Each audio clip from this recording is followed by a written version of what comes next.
Жители домов по улице Куратова в Инте будний день превратили в праздник. Повод для веселья подобающий. В рамках народного бюджета во дворе установили современные спортивные тренажеры. Из Инты передает Павел Королев.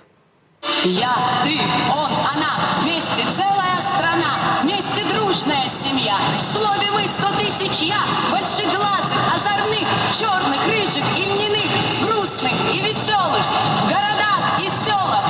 За 9 лет подобные праздники двора для жителей Приполярья стали доброй традицией. На звуки музыки к импровизированной сцене стекается детвора со всей округи. Из-за ковидного перерыва многие успели соскучиться по такому шумному семейному празднику. Наконец-то, после 2 лет ограничений, мы снова вышли во дворы. Это уже 3-й праздник двора в нашем городе.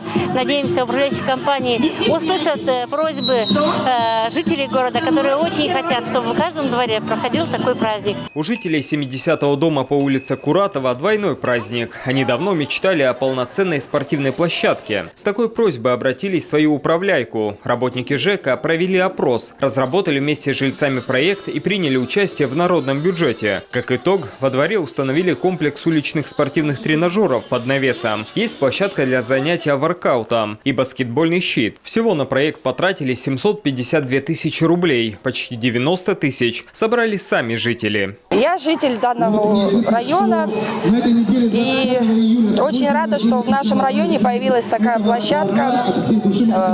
ЖЭК у нас очень хороший, и когда встал вопрос об участии, поддержке данного проекта, мы, как говорится, поддержали этот вопрос и очень рады, что у нас появилась эта спортивная площадка. Детям, молодежи она очень нужна. Я живу в этом доме, нам поставили новые комплексы, мне это очень сильно нравится.